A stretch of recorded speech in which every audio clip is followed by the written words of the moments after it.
All right, welcome to the Kelly Healing Project, where we have real conversations about healing, growth, and stepping into your power.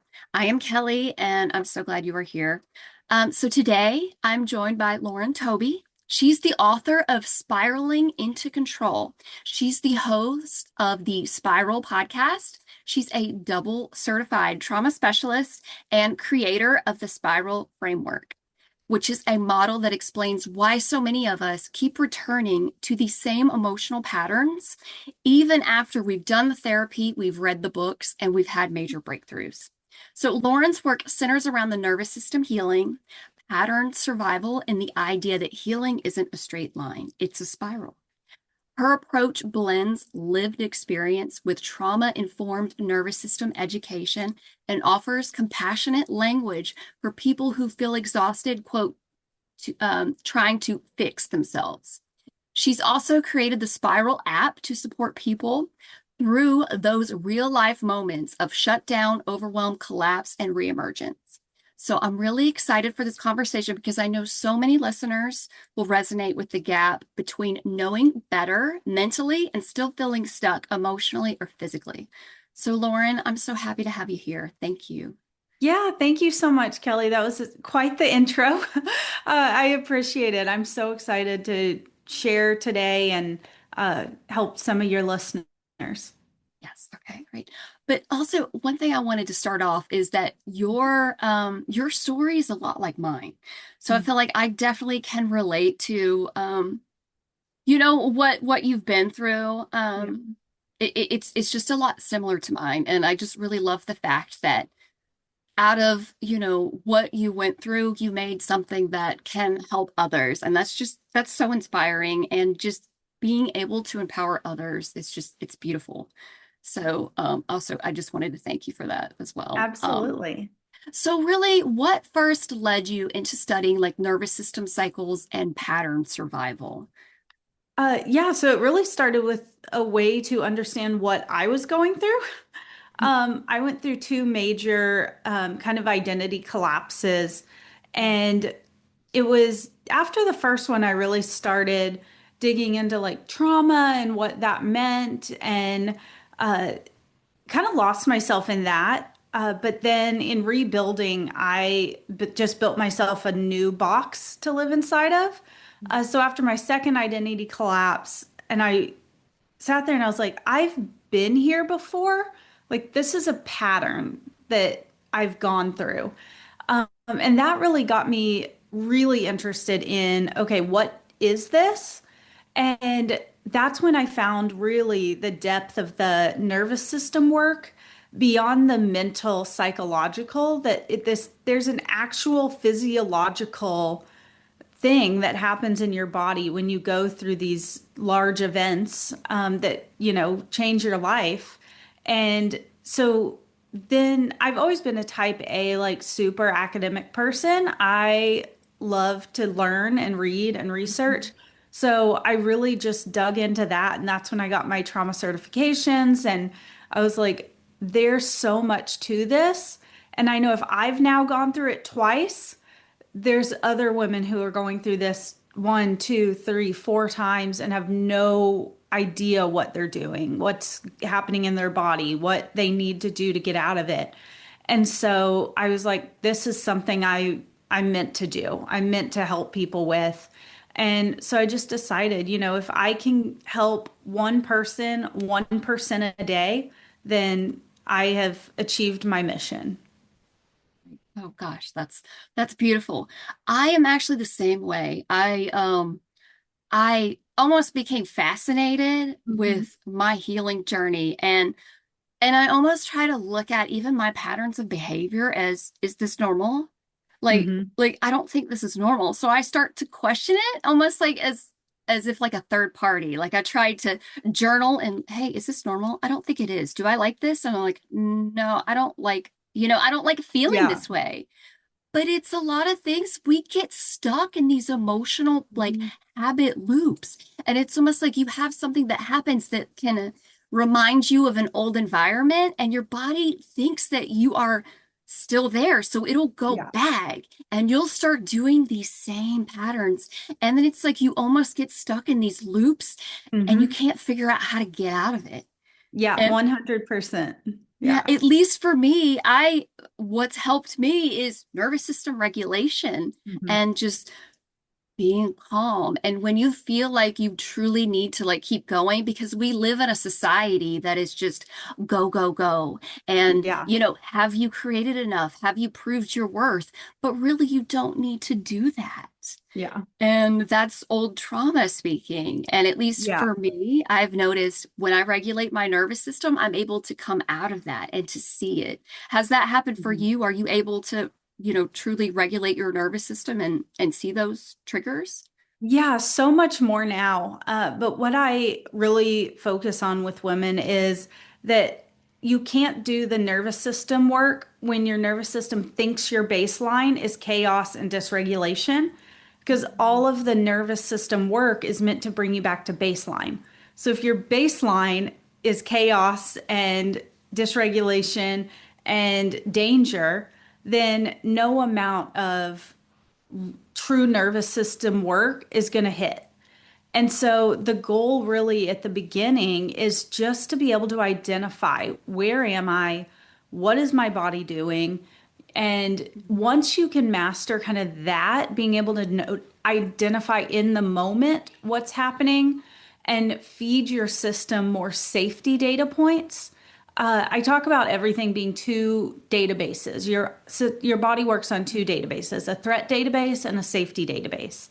And when you're in these trauma triggering moments, especially for long periods of time, people who've been going through this for 10 years, 20 years, your threat database is overflowing.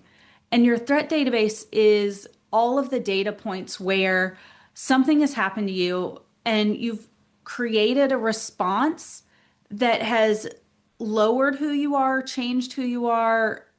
You weren't yourself, but that's what kept you safe.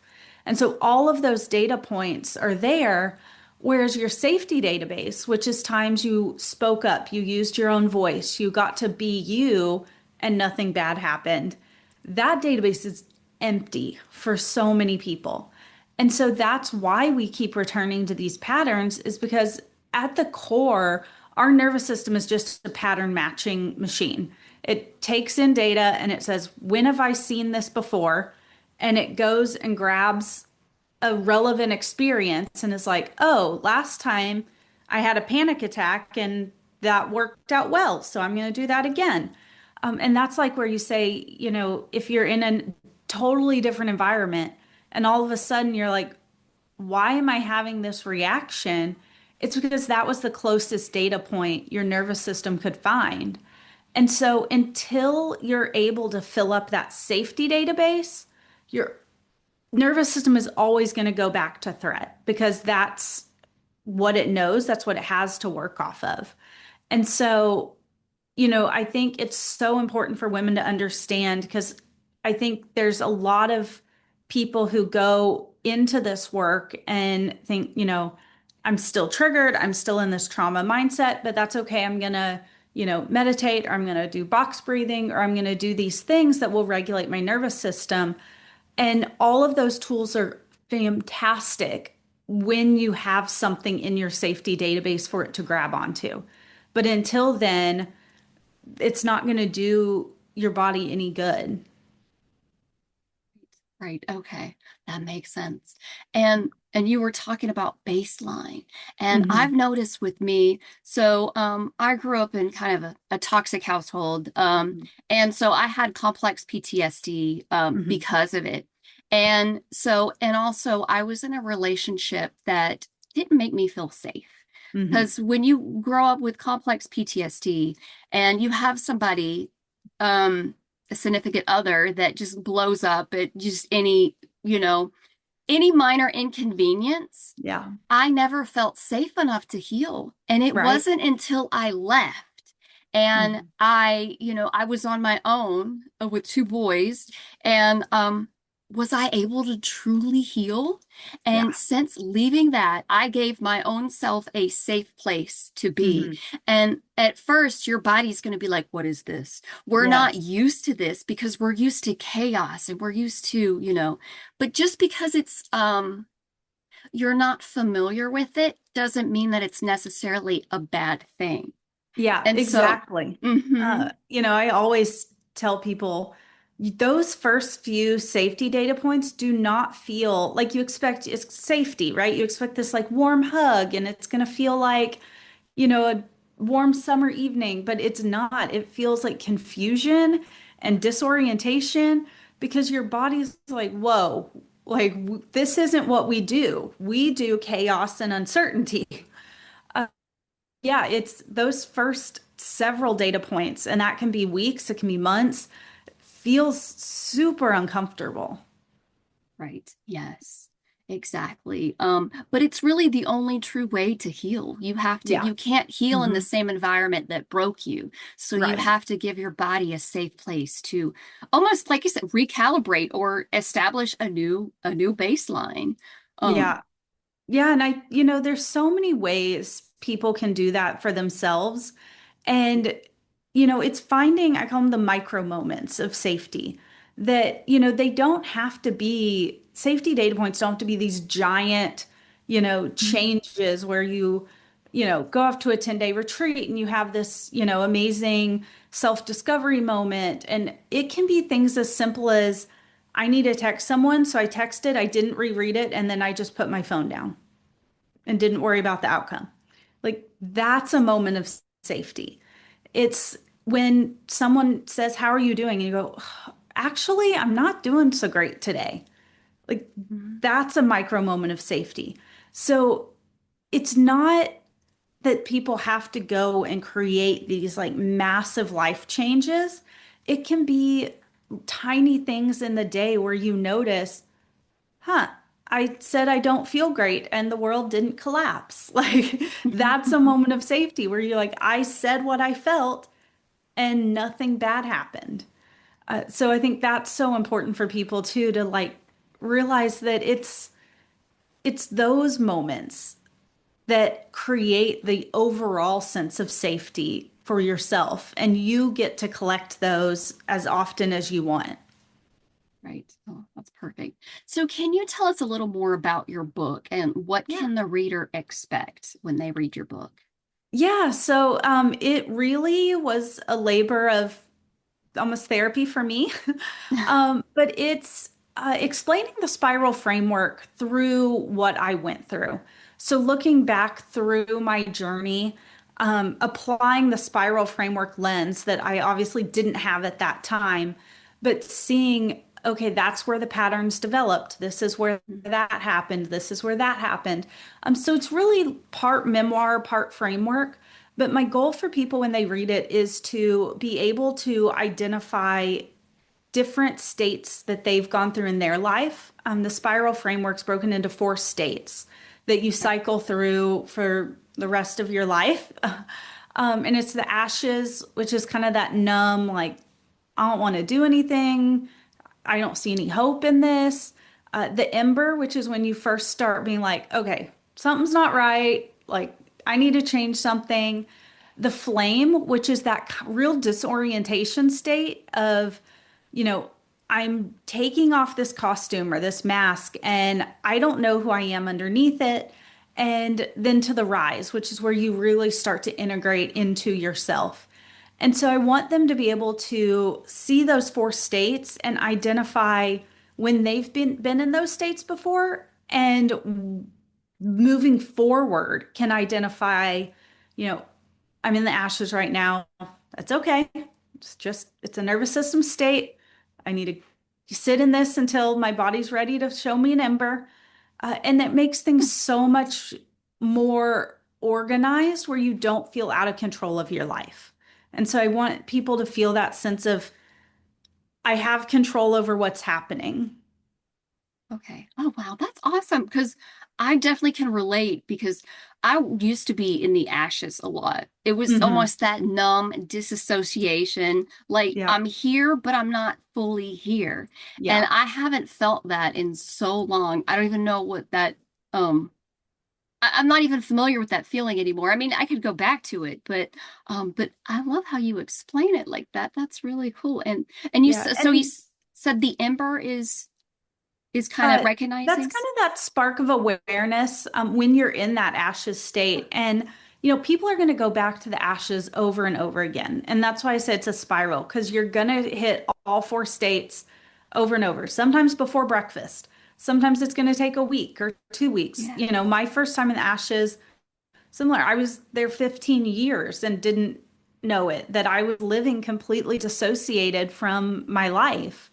And so when you're in the ashes or you hit that ashes state again, and I hit it all the time still, that embers that moment of, okay, I know what's happening. I know where I am.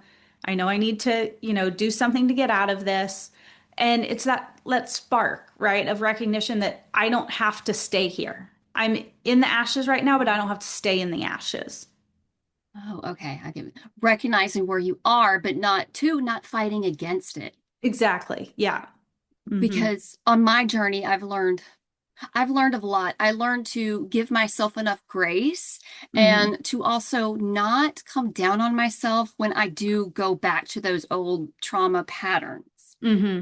Because it's almost like, yeah, you go back into that beating yourself up. And Yeah. with me, a lot of times I internalized a voice that was never mine. Hmm. And so that super critical voice, she's not me, and I recognize that. And so when I start to have that critical voice come up, oh my gosh, here you are again. You're back in the same old patterns. I'm like, no, wait a minute.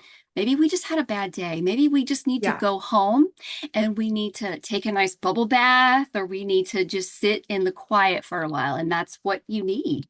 Yeah, and that ashes is that state of just like, I'm back here again. I call it the shame spiral starts of like, I thought I had done the work, but now I'm back here. So clearly the work didn't help and I failed at fixing myself. And you start all that negative self-talk. And then that ember is that moment where you go, hold on. Like, no, you just, that's not even your voice talking. I call it the machine is the one that starts up when it's like, okay, this machine takes over and the machine does what it needs to do. It's good at what it does, which was keeping you alive for so long. And, the machine parented without your help. It made all the meals without your help. It did what it needed to do. But now, when you're out of that environment, sometimes the machine comes back to life and it's about being like, nope, I don't need your help right now. Like I'm good. Thanks. So, what are some signs that somebody is living from survival patterns, maybe without even realizing it? Because I think a lot of people don't Yeah. realize it. Yeah, absolutely. Your body talks to you in so many different ways. Mm. So the first thing that I think people really start to notice is the lack of emotions and feelings where, they are watching their kid do something really cool and you're like, that's cool. Like, it's cool. You love them. You know that, you should be excited about it, but you just kind of, you're there. You're, you Mm. logically know, but you're not feeling it. Um, and then a lot of people describe it as, watching their life unfold. Like you're like a spectator to your own life. I call it living like 3 steps to the left of myself. So it's like I'm sitting there, but like I'm not actually in the moment. So those are some major signs that you're kind of in that ashes state. But others can be that like hairpin triggers, that volatility. Because when you're in the ashes, your nervous system shuts off your access to emotions, feelings, because it only gives you access to vital life functions. But all of that pressure and stuff is still building. It's just behind this door. And so I think about it like a pressure cooker. Eventually, that little top is going to pop and let out some steam. And that's when, people are like, oh, she just snapped out of nowhere. It's never out of nowhere. It's because all of that was still building, but your nervous system was trying to block you from it. It was trying to keep you safe from that. So that volatility, hypervigilance, where you walk into a room and you like, now I know everyone in the room. I know what they're feeling. I know what their facial expressions are. I know, all of that. So it really can volley between that I feel nothing and I don't care, and I feel everything and I can't handle it.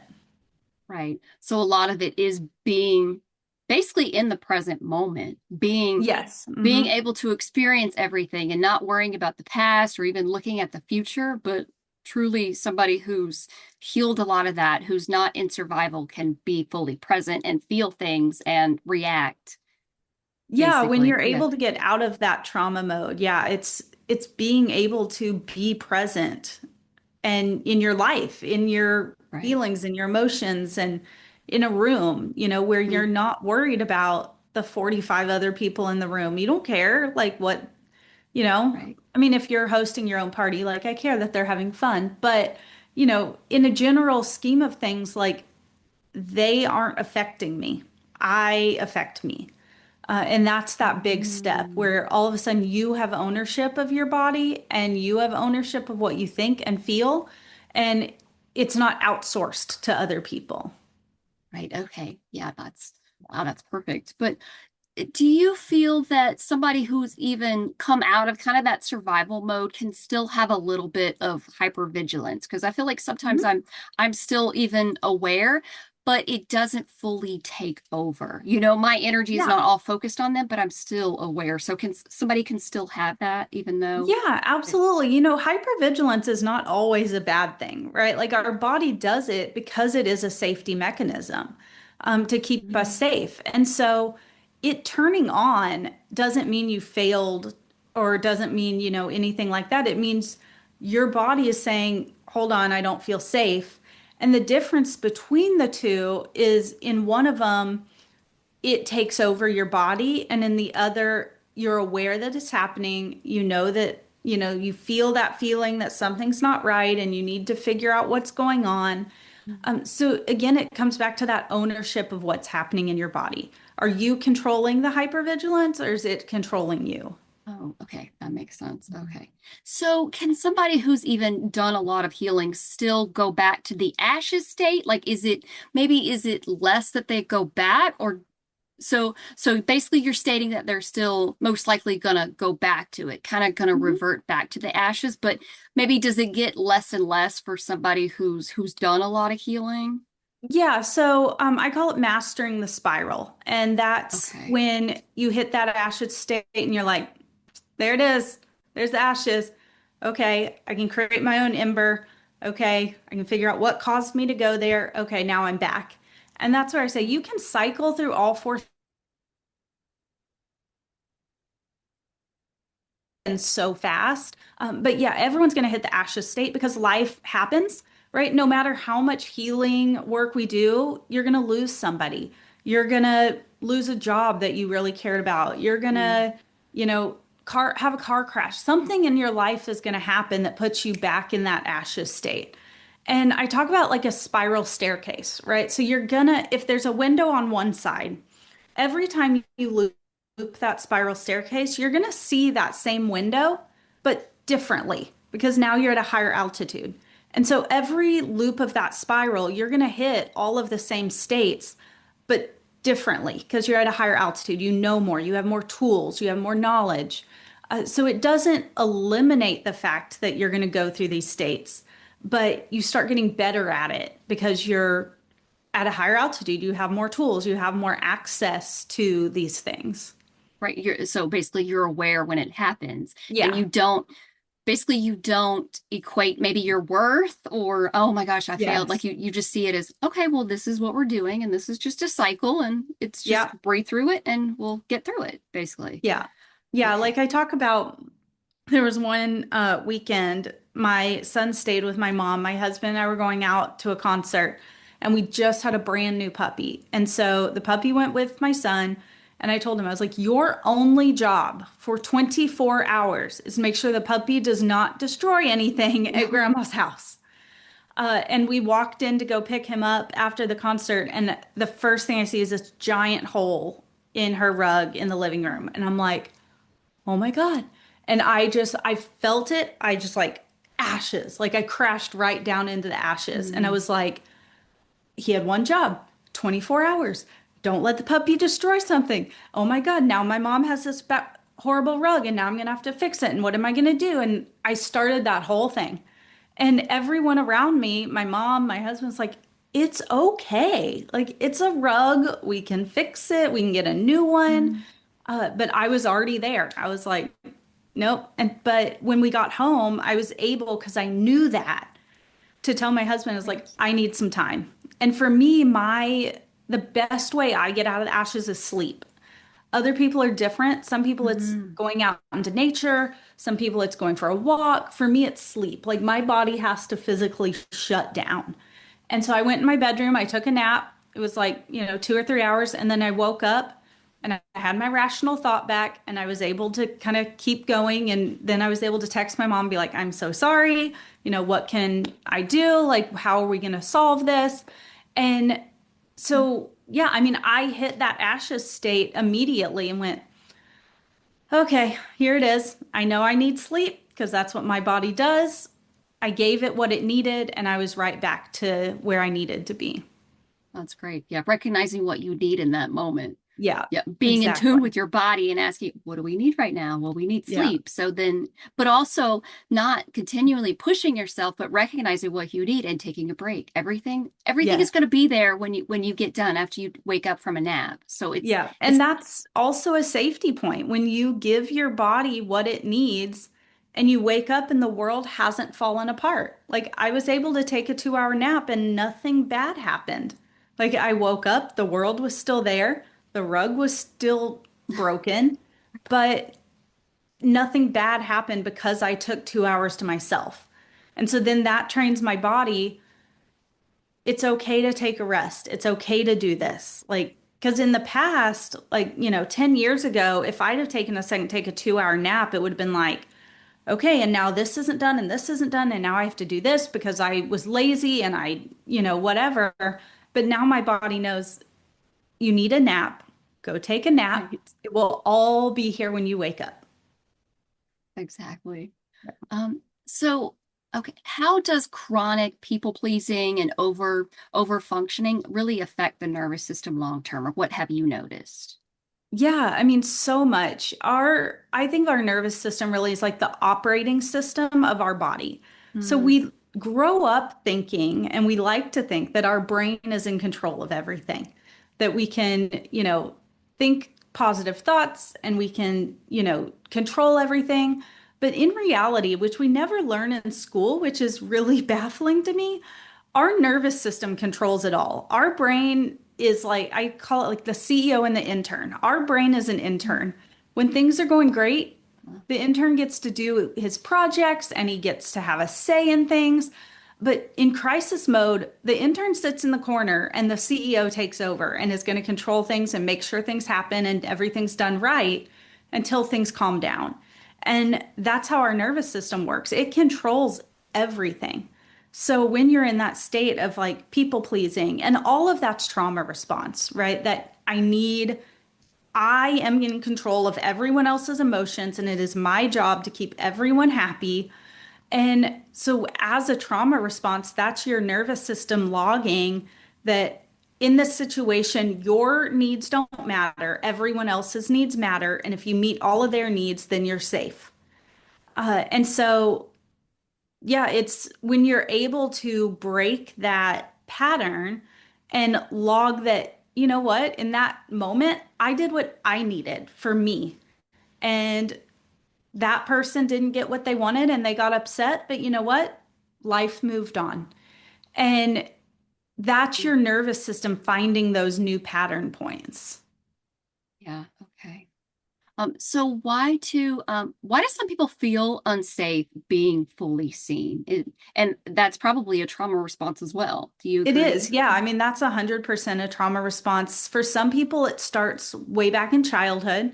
If you're in a family where, there was volatility and it was just better Right. for you to like be the good kid, don't rock the boat. Hmm. For me, it was I found worth through high achievement, through being on the A honor roll, through winning the awards.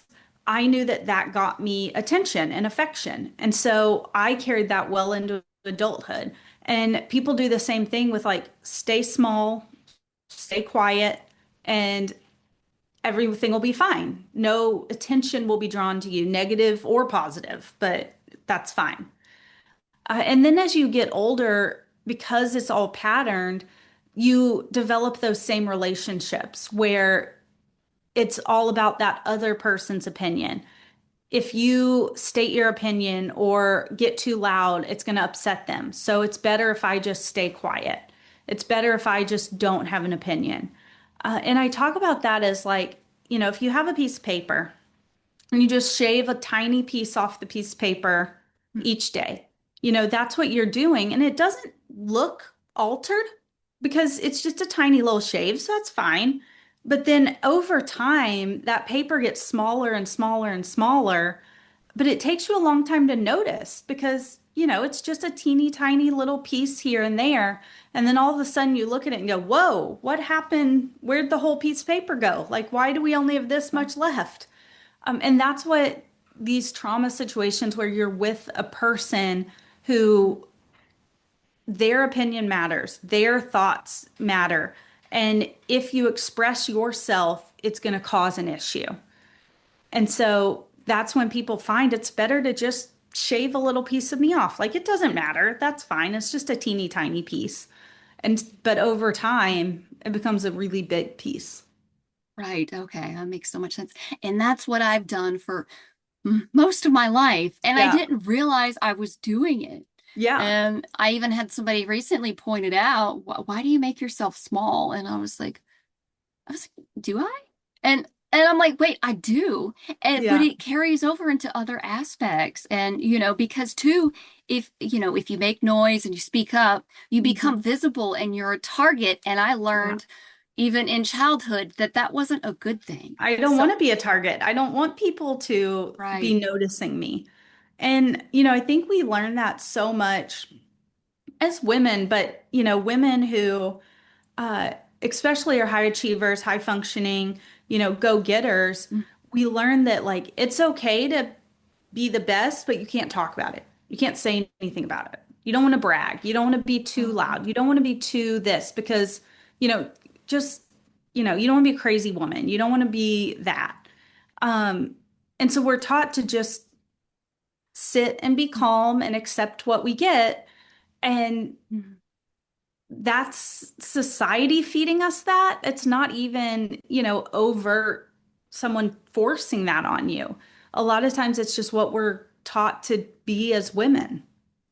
Right, that makes so much sense. Yeah. Yeah, it's almost like doing a lot and but not being able to accept maybe the compliments or even Yeah. like, hey, you did a really good job. Oh, I was just, oh, it was nothing, or Hmm. but I was just learning, doing what needed to get done. Like, yeah. Hmm. right.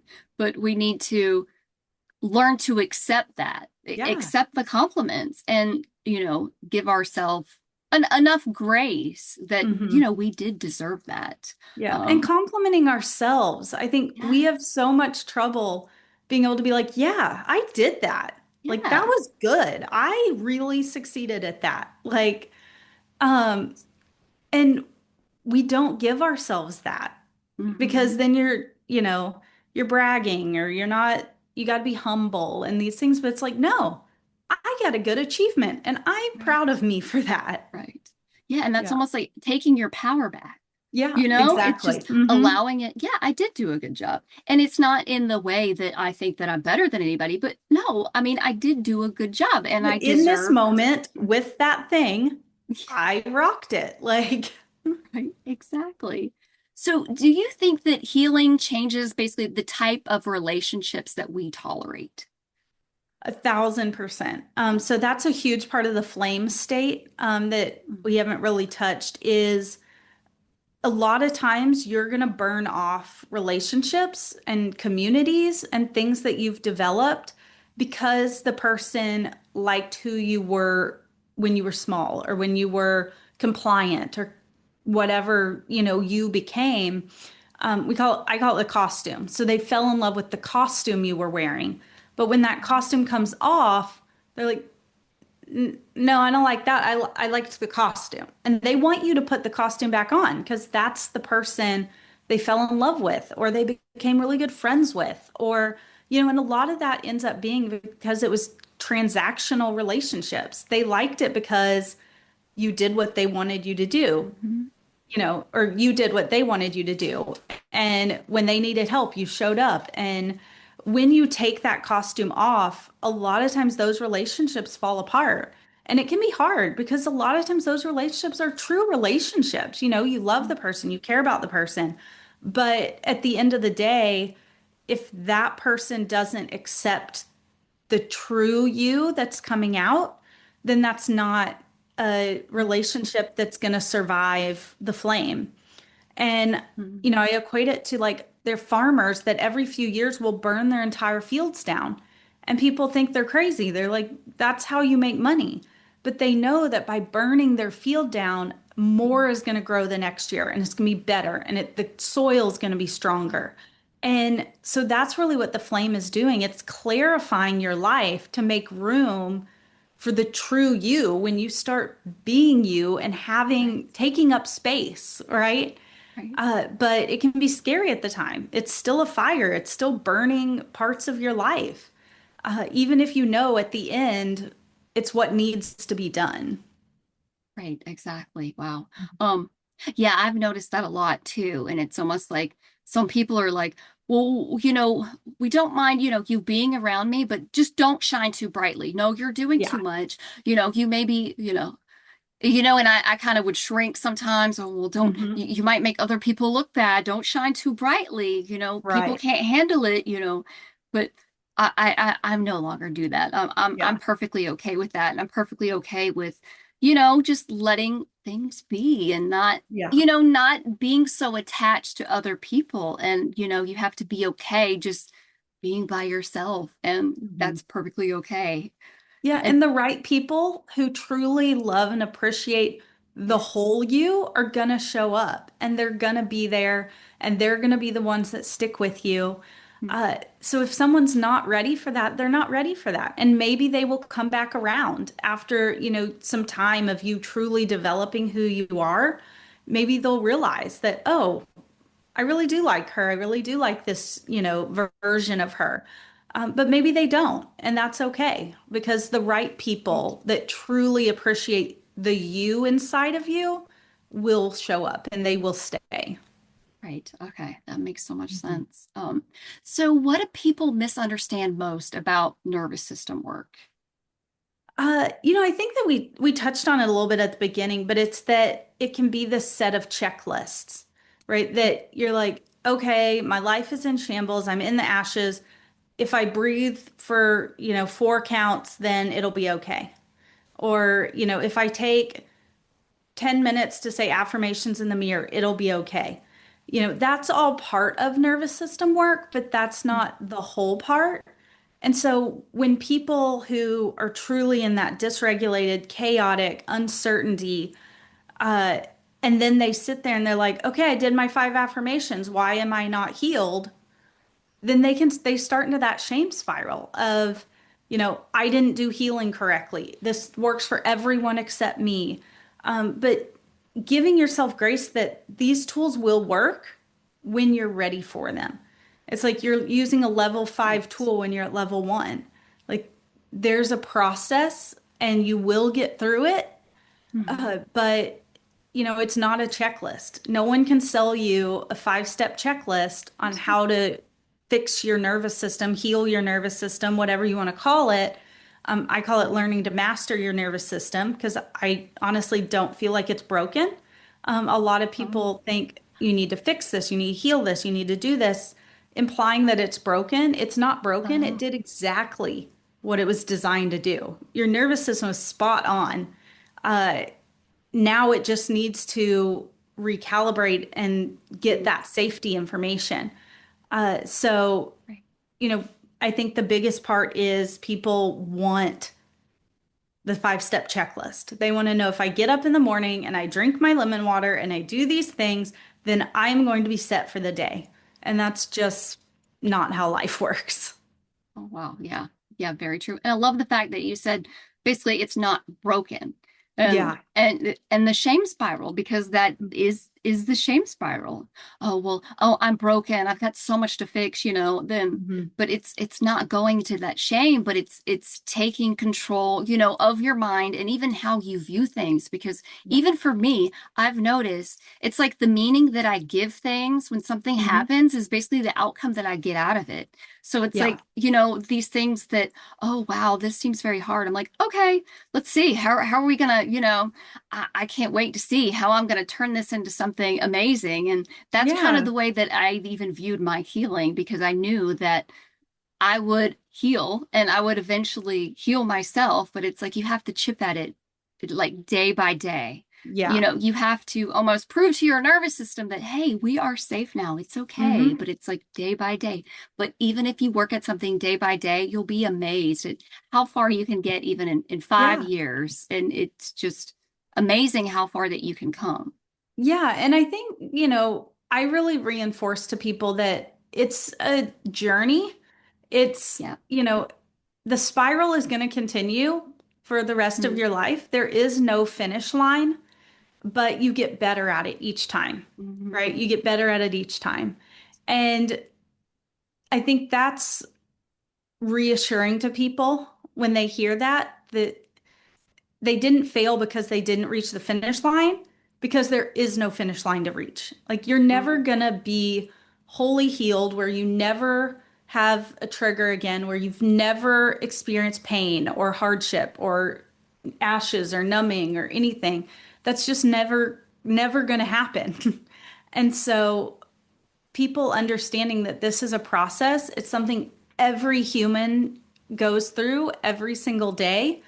And there's not a finish line. It's not a competition. It's not a race. It's not, can I get to healed in 6 months? Can I get to healed in a year? It's like you said, it's 5 years of feeding your nervous system positive data points, safety data points. And that doesn't eliminate the threat database though. Like it may still find moments when your puppy chews a hole in the rug that it's going to go to those threat databases and it's going to cause an issue. And that doesn't mean you didn't heal. It just means you're in the next cycle, the next spiral. And so I've heard that you have an app as well, the Spiral Mhm. app. Is that correct? Can you talk Yeah, more the about that? spiral. Okay. Yeah, so it's kind of in a little bit of a flux right now, because I'm always adding to it. I'm always, Oh, wanting to create more. But right now, there's 5 journeys inside. There are oh, different lengths. Some are 30 days, some are 14 days. But you click on it, you go through the journey, and each day it gives you, kind of a reframe. Hey, think about it this way. It gives you some exercises to do, but my favorite part about it is Nova, and she is my AI companion coach, and she is my second brain. She has access to everything I've ever written, everything I've ever podcast I've ever done, and so she's like your 2 a.m. I'm sitting on the bathroom floor and I'm crying and I don't know why and I can't call anyone because it's 2 a.m. And so as you do your journey, she learns about you also. And so she's that friend in your pocket that you can message and be like, I'm having this moment. This just happened. I don't know what to do. And based on what she knows of the spiral and what she knows of where you are in your journey, she can help give you some things to do, some exercises, some reframes to be like, okay, that's not, the crisis you think it is. Let's think about it mhm. this way. So she's my favorite part. And every time I speak or I write something, she learns more.